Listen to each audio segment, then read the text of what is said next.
आपके सर्वे कर रहे हैं, जो टीचर गणना कर रहे हैं, जो टीचर आपके मिड डे मील करवा रहे हैं, जो टीचर आपका अगर समूह का विवाह हो रहा है तो उसमें दुल्हन को ब्यूटी पार्लर लेकर के जा रहे हैं, और अलीगढ़ में तो हद मचा दी, एक टीचर को आपने कुत्ता गिनवाने के लिए लगा दिया। ये आपकी सरकार है। ये हम कहते हैं कि हमारा जो गुरु होता है, गुरु ब्रह्मा गुरु विष्णु, और आपने गुरु को कहां ला करके पटक दिया। ये आपकी सरकार है। 35 टीचर और शिक्षा मित्र जो हैं वो मौत की घाट उतर गए। बीएलओ के रूप में वो काम कर रहे थे और उन्होंने आत्महत्या कर ली। श्री चरण सिंह जी को नमन करती हूँ और मैं आभार व्यक्त करना चाहूंगी, आपने मुझे बेसिक शिक्षा मंत्री जी से प्रश्न पूछने का अवसर दिया। अध्यक्ष जी, मेरा प्रश्न जो था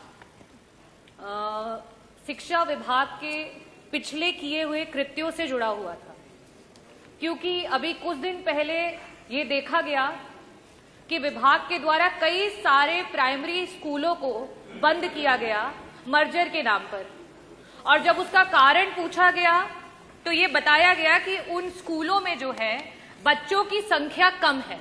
तो मेरा प्रश्न जो था मंत्री जी से ये था कि सरकार ने विगत 9 वर्षों में बच्चों की संख्या बढ़ाने के लिए क्या कोई योजना बनाई थी, और अगर कोई कार्य किया था जिससे कि प्राइमरी स्कूलों में बच्चे बढ़ सके तो उस योजना की वजह से क्या लाभ हुआ और कितने बच्चे बढ़े।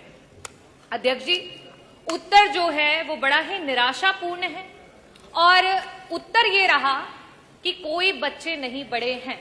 और योजना का क्योंकि मंत्री जी ने जिक्र नहीं किया, इसका मतलब कि सरकार ने कोई योजना बनाई ही नहीं कि सरकारी स्कूलों में जहां गरीब के बच्चे पढ़ते हैं, जहां पीडीए के बच्चे पढ़ते हैं, वहां उनको अच्छी शिक्षा दी जा सके। किसी भी स्कूल में अगर आप बच्चों को की संख्या को बढ़ाना चाहते हो तो वहां सर्वप्रथम सबसे जरूरी है वहां के पर्याप्त शिक्षक, वहां पे शिक्षकों की संख्या जो है वो पर्याप्त होनी चाहिए। दूसरी जो सबसे जरूरी चीज है वो है शिक्षक, और साथ ही साथ जो बच्चे वहां पढ़ रहे हैं उनकी शारीरिक और मानसिक दुरुस्ती। और लास्ट में जो मंत्री जी कायाकल्प की बात कर रहे थे, खैर वो तो काया और कल्प सभी धरातल पर देख सकते हैं, जो कि है बेसिक इंफ्रास्ट्रक्चर।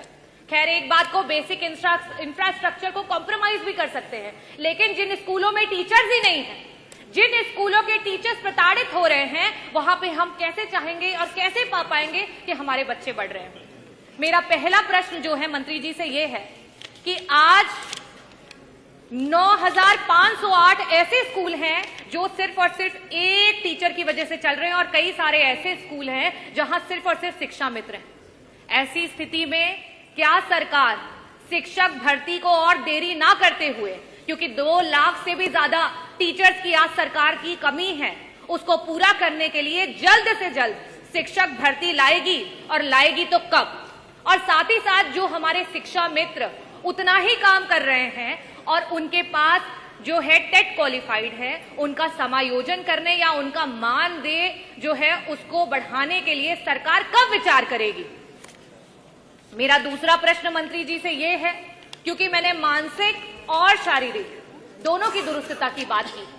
जो टीचर्स आज आपके बीएलओ बने पड़े हैं, जो टीचर आपके सर्वे कर रहे हैं, जो टीचर गणना कर रहे हैं, जो टीचर आपके मिड डे मील करवा रहे हैं, जो टीचर आपका अगर समूह का विवाह हो रहा है तो उसमें दुल्हन को ब्यूटी पार्लर लेकर के जा रहे हैं, और अलीगढ़ में तो हद मचा दी, एक टीचर को आपने कुत्ता गिनवाने के लिए लगा दिया। ये आपकी सरकार है। ये हम कहते हैं कि हमारा जो गुरु होता है, गुरु ब्रह्मा गुरु विष्णु, और आपने गुरु को कहां ला करके पटक दिया। ये आपकी सरकार है। मैं ये पूछना चाहती हूं, क्या ऐसी मानसिक उत्पीड़ना के साथ आप ये कर पाएंगे कि हमारे प्राइमरी स्कूल के जो हैं बच्चे बढ़ पाए? मेरा प्रश्न आपसे ये है कि अंतर जनपदीय आज 10-10 साल से टीचर्स बैठे हुए हैं, उनके ट्रांसफर्स नहीं हो पा रहे हैं।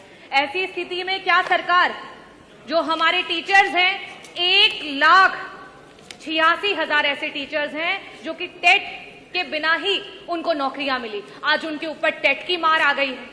क्या सरकार उस टेट से उनको मुक्ति दिलाएगी?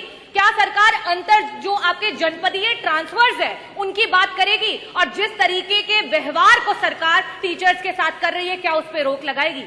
और साथ ही साथ 35 टीचर और शिक्षा मित्र जो हैं वो मौत की घाट उतर गए।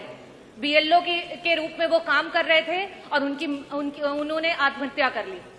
इन लोगों के लिए क्या सरकार उनके परिवारों में एक एक सरकारी नौकरी और साथ ही साथ मुआवजा देने का काम करेगी? मैं बस इन 3 प्रश्नों के स्पष्ट उत्तर चाहूंगी कि सरकार अवश्य दे। बहुत बहुत धन्यवाद अध्यक्ष महोदय।